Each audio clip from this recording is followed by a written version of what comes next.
Hello, everyone. Welcome to the best and worst of Walt Disney World, brought to you by Dreams Unlimited Travel, experts at helping you plan the perfect Disney vacation. Visit them on the web at dreamsunlimitedtravel.com and brought to you by disboards.com, a great resource in you helping plan your own Disney vacation and a great place to continue the best and worst conversation after the shows. Yes, if you're watching this, I'm motioning to all the places on the internet you could go. All of them. But I am your host, Rhino Clavin. Like I said, today's topic is going to be the worst things about Disney's Animal Kingdom as told to us by the Disboards. And to help me have this conversation, we've got the wonderful Miss Teresa Eccles. Hey. The wonderful Miss Stephen Porter. Hello. And Craig Williams, the man who makes it happen. Ahoy. So we're just going to dive right in here. The question was asked, what do you think are the worst things about Animal Kingdom on disboards.com? And the answer in that thread, we got the top 4 things. I'm going to start at the bottom, being the least worst, going all the way to the top. Number 4, it seems like people have an issue with the location on property and where it is and how out of the way it is. Thoughts on this, anyone? I could see being a vacationer how this would be very upsetting. Where I live, it's great because it's the closest to my house, so it's closer to me. You take that Sherbert Road over there, huh? Yeah. Yeah. I have a little shortcut for anybody that doesn't know. Insider joke for the annual pass holders. Yeah. But yeah, this is definitely out of the way, and there's no good transportation really to get there. There's no monorail, there's no boat, there's no... Yeah, and it really is just you're stuck with the buses, taking a Lyft or Uber or a minivan in it, and unless you're basically staying at Animal Kingdom Lodge, then it feels like it takes a while. Granted, the All-Stars are pretty close, as well as Coronado and just Coronado there, right? That's it. Blizzard Beach, yeah, Coronado's Blizzard around Beach is there, Coronado. and then the All-Stars, yeah. So there's resorts that aren't too far away from it, but when you are staying at like Wilderness Lodge or Fort Wilderness, Port Orleans, it feels like it takes forever to get all the way across to the other side of property. And I mean, you are genuinely driving all the way from one point of property to another. So it's when you're on a vacation where time's money and you don't want to feel like you're just sitting there, it really starts to feel like it's an investment to get out there. Well, I have heard the complaint from people who have stayed at Animal Kingdom Lodge that they'll be like, we're right next door, and it's frustrating because they have to wait to take the bus to get over to Animal Kingdom Park, which you're like, okay, well, you have to take a bus to any park, so what do you mean it's frustrating? And they're like, well, they don't really have, or if they do, it's not run well as the bus that takes just those resort guests over there. So it's not as frequent as you'd think it would be, being literally right next door and kind of like in part of the park there. Yeah, it also would have been nice for Animal Kingdom Lodge to be set up in a way that they could have like a backdoor entrance. Like if they're the Animal Kingdom Lodge next to the Animal Kingdom Park, like wouldn't it have been nice if they set it up in a way that those guests had like... You have to brave your way through. If your family makes it, you get in. But it would be nice though if they set it up in a way that there was like, a 5-minute pathway to the front of the park. But there's just not that. For me, it doesn't impact my life, but I get what people are saying. I always do feel like I am going the farthest away, where I have asked myself, even after all these years, am I going the right way? You know that, right? Like, there's that one little moment where you're like, oh, I might be on the wrong road. Yeah, and you're like, wait a minute. But I think they have to do this for the animals, right? That they've set it far enough away because of what it is. You know? So that's why it doesn't bother me too much. But I can understand the frustration there, or especially it's not even a frustration. It's just one of those things where all the other parks are so close to their destinations, and then you have this one that isn't, so it feels off. But the third worst thing about Animal Kingdom that people don't seem to like is Dinoland. Now, people like Dinosaur, the attraction in the thread, it seems like, which is great because it is definitely one of my favorite Walt Disney World attractions.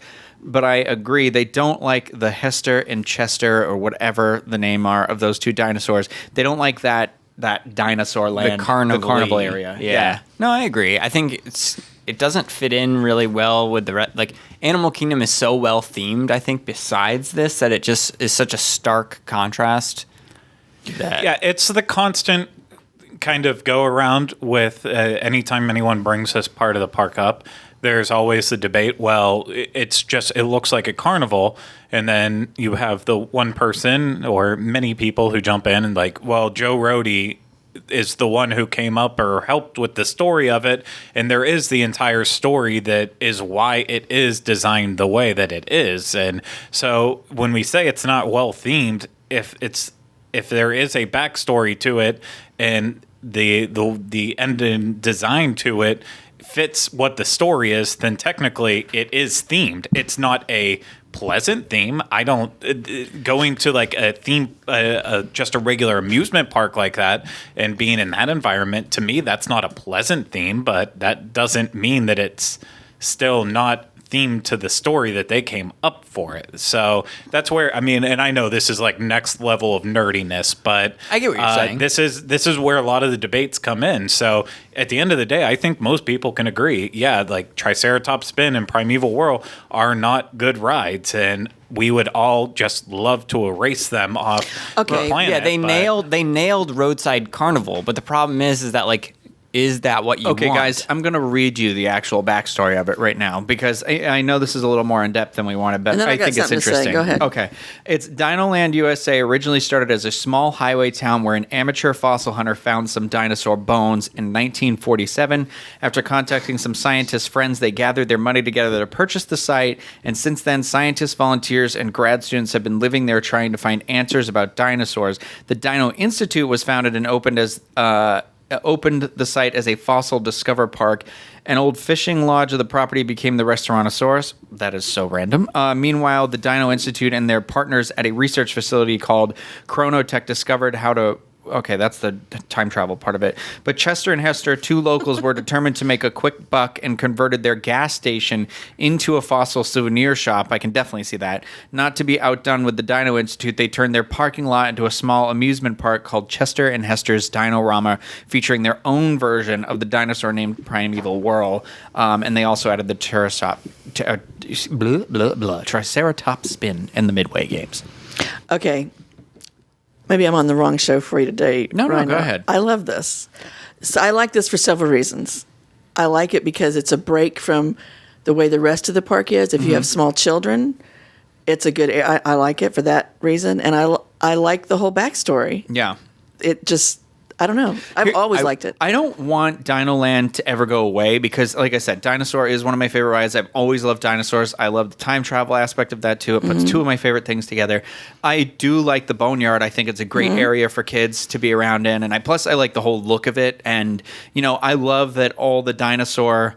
the fossils that are around are supposedly casts of the actual fossil. Like when you go into Dinosaur, that's Sue from, I believe she's currently residing in a Chicago museum somewhere. But I just don't know about that little one area. My issue with it is it's all money grab. You have to pay to play any of the games and all that sort of stuff. So I wish there was stuff there for like kids. It could still be a kid area, but I wish it wasn't like a pay again sort of a thing, I will say I do like with the Donald's Dino Bash going on, all the cool meet and greets that are there right now. Like you can meet Scrooge McDuck, Launchpad, and I was there on it started pouring, and then like 15 minutes later when the storm stopped, there was just no one in that area of the park, and me and Michaela literally met like everyone in a 10-minute span. It was great.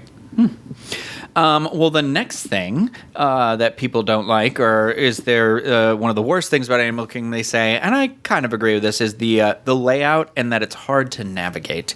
And I want to say that I am still not 100% sure I know where I'm going when I am in this park. I get that it's like, it's all the Discovery Island Tree of Life is the center, and it's like spoke. It all goes out from there. But there was a long time where I don't think I ever had gone over the bridge in Asia. Where I was like, where's this place? Like, I'd been in Asia, but like how you can go from the safari area and you can kind of keep going back. And before you get to where like Everest is, you go back to where, what is the Cali River Rapids area. And you're like, oh, there's monkeys. Like it's a weird, there's like little like pockets. Yeah, that just kind of it's like a wheel, but then the spokes are on the outside of the wheel instead of the inside. Yeah. I don't know. Did anybody else ever have this feeling, or were you like, I know exactly where I'm going at all times? I mean, I think it took me the longest to really figure out where I was going. Like, and every once in a while there's still like a, like I get turned around and then I figure it out because we do this all the time. But yeah, it's definitely the one where I remember being confused the most. Yeah, it's all interconnected is what I've learned though. So like especially now with like the Pandora and the second entrance going like where the new festival of the Lion King is versus where it used to be at Camp Mini Mickey. I also think because just there's so much vegetation in the park. There's not like a stark contrast. Like in the Magic Kingdom, it's very clear when you're in a new land. Tomorrowland, or they're so distinctly different. And like, yes, there are distinct differences between the lands here too, but it's like not as drastic. You got to look for them. Yeah, right. You realize, okay, you've moved on to the new land, and you realize, after a few minutes, this is different than what unless you're just absolutely noticing the entrances. It is a very subtle change, which I like. Yeah, they utilize ambient space in that they don't have to pack every single inch of that park with a new building or anything else. So, like, I think about it if I was trying to give directions to someone about how to get back to Asia. And it's like, okay, well, where do you want to go in Asia? Do you want to go to Cali or do you want to go to Expedition Everest? Because if you're going to go to Cali, then you want to go walk through the park straight to the middle. Then once you hit the Tree of Life, then you're going to go around to the side. You're going to see a bridge. You're going to hit a dead end. You're going to go right, and then you're going to go left again. And it starts getting really confusing. Same thing goes with like going to Everest. Like, okay, walk in. Once you get to the tree, you're going to veer to the right. When you see that bridge on your left, it could take you to Asia. Don't go there. Go to the right. You're going to go to Dinoland. Then once you're in Dinoland, you're going to hang an immediate left. And then you're going to just walk straight. You're going to be able to go through this one section or that section, whichever one you want. But eventually then you'll wind all the way around and you'll finally get there. And you can't even be like, and you're going to see this building, this building, this building, because it's like, no, you're actually going to see this tree and that tree and that tree. And it's structural stone structures, the signage changes. Yeah. And I'm not saying every park doesn't have the same design issues in terms of helping people in that way, but for some reason, for me, Animal Kingdom would be the hardest to describe to someone of how to get there. Yeah. Especially for somebody, it's like their first visit or they're unfamiliar with that sort of the theming that runs through the park like that. I was actually there like a couple days ago, and I had this random thought where I was looking at specifically that bridge in Asia. I was outside of like where the Up characters do the bird show, and I was just looking at it, and I was like, oh, it's so cool that they built a bridge here. And I was thinking to myself, like, I have kind of looked at it and thought about it, and this is a testament to the Imagineers who built this place. But I was like, oh yeah, well, they had to build a bridge here because that's where the waterway went. I'm thinking like, I didn't think about it as every single thing in that entire land, everything you see is man created and was drawn out on a piece of paper, and somebody was like, well, this area here where we go through the trek, we want it to look like there's going to be like a monkey could have come down out of the cave over here. And you're like, I was like, I just kind of, it's always just been in my head that like that was a real area and that not all of this was 100% man-made and put here. And I was like, well, I've fallen for it. You know, every bit of it, every plant is there for a reason. Yeah. Every tree, like they had to clear, and this was literally nothing. And then they made waterways and stuff. And so, you know, I get that the layout can be hard to navigate. I will tell you this: I find that I can never find the Maharaja Jungle Trek. I have maybe found it twice while I've been going to look for it in the like 12 years I've lived here. And yeah, I'm embarrassed about it, but I don't want to ask. I want to find it myself. This might be too nerdy of a reference, but the directions around Animal Kingdom remind me of when Dwight is giving Andy and Angela directions to Schrute Farms. I don't know if you remember. It's like, if you see a tree, knock twice. Yeah. Well, that will bring us to the first, the number one thing that people have that dislike the most about Animal Kingdom, and that is that it is hot and humid because of all the topiaries and whatnot. Not topiaries, that's not the right word. Yeah, vegetation is that it does get a canopy effect and it can get a little more humid. I have honestly never felt like this park was hotter than the other parks. I did have Craig pointed out in a recent episode, though, where he was saying that like you're probably sweating a lot more, and I'll agree. I am always sweaty at Animal Kingdom, but I'll tell you this about my life. I'm always sweaty no matter what I'm doing. I'm walking my dogs, I'm sweaty. So it doesn't bother me, but I get it. I don't know. How do you feel when you're there, Teresa? It's hot. I don't go there in summer. Yeah. That's a winter park for me because I don't do well in the heat. But my thing is, there's shade everywhere There's shade, there. but there's 50 people standing under the little True, bamboo yeah, tree, and I true. want to push them away and take it all. I want that bench. And there's only shade, and there is shade in a lot of areas, but not in like the ones that you want them. Like when you enter into Africa, eventually, then Yeah. you're like looking around Nothing for shade, and it's basically it's like nothing. It's like okay. the market, and it's hot. And if you hide like under that one spot at Dawa Bar, you have a little bit of shade, and that's kind of like it for that entire area. And as you start thinking about it, as you go around, like Dinoland, if you can get lucky enough to park yourself like right by a tree and get the right angle with the sun, you have shade. But then more than likely, you're going to end up being standing in the middle of Chester and Hester's, just baking in concrete. Yeah. So it is a winter.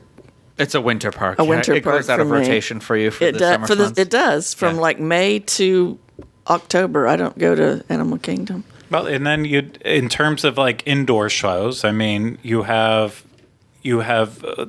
Festival of the Lion King, which that wasn't always completely enclosed. So that's a That's a nice. nice You can't benefit go now. from inside to inside. You can find ways. Finding Nemo the musical, Finding Nemo is a obviously, relief. It's been. I know it happens from time to time. Usually when I'm at Animal Kingdom, I get lucky. But like Dinosaur, if the wait is I think right at the 30-minute mark or less, then you can go right indoors.